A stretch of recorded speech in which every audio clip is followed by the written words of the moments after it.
Pada saat ini, saudara-saudara, kita berbicara tentang nilai-nilai universal yang mempersatukan dan nilai-nilai individual yang memecah belah. Mengapa itu terjadi, saudara-saudara? Kita tahu bersama bahwa manusia memiliki sifat-sifat dasar.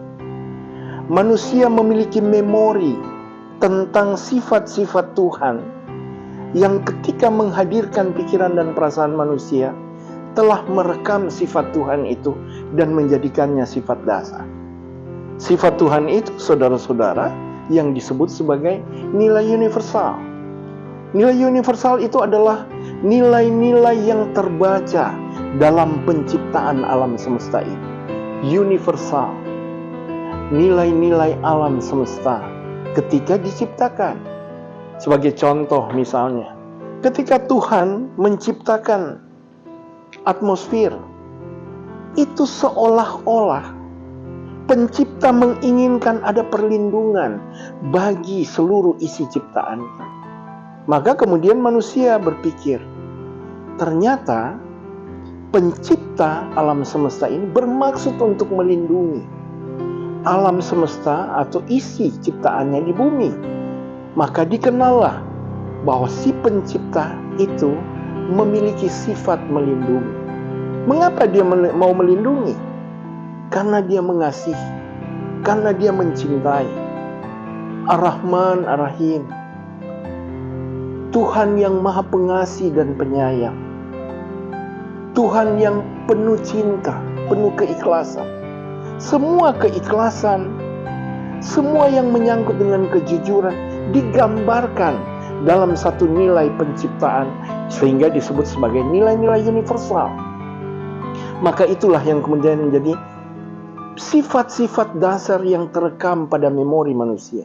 Ketika manusia mengekspresikan nilai universal, maka yang terjadi adalah kita akan saling paham, kita akan saling mengenal, dan kita kemudian dipersatukan oleh pemahaman terhadap nilai universal itu.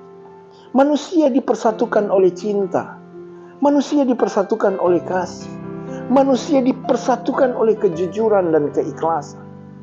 Semua itu adalah sifat-sifat Tuhan atau nilai universal yang mempersatukan. Berbeda, saudara-saudara, ketika saudara mengekspresikan niat jahat, kesombongan, saudara mengekspresikan galau, amarah, iri hati, dengki.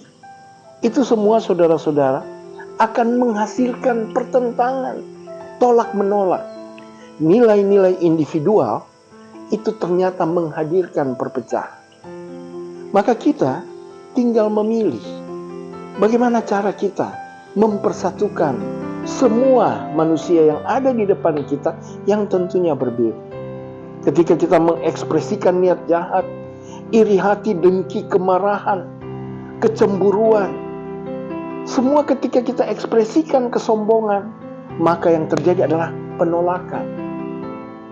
Tetapi berbeda, saudara-saudara, ketika manusia dalam berinteraksi mengekspresikan sifat-sifat Tuhan, ketulusan, keikhlasan, niat baik, kasih, cinta, itu kemudian kita akan melampaui perbedaan itu. Kita kemudian akan mengesampingkan perbedaan manusia satu dengannya manusia yang lain. Kita adalah manusia yang berbeda. Tetapi ketika kita mengekspresikan sifat-sifat universal tadi, maka sudah pasti kita akan dipersatukan. Ketika kita melamar pekerjaan, saudara-saudara, kita yang memiliki kemampuan, kepintaran, kecerdasan, lulusan dari berbagai universitas ternama. Tapi ketika kita datang dengan kesombongan, kita datang dengan niat baik, dengan niat yang jahat, kita datang dengan sifat-sifat individual, penuh iri hati, dengki, maka kita akan ditolak. Tapi ketika kita datang dengan kerendahan hati, ada sukacita, ada damai di sana, ada niat yang baik, maka saudara-saudara, kita akan diterima. Demikianlah yang saya maksudkan dengan bagaimana mengekspresikan nilai-nilai universal yang kemudian akan mempersatukan kita manusia yang berbeda. Tetapi nilai-nilai individual itu kemudian akan memecah belah kita sebagai manusia. Demikian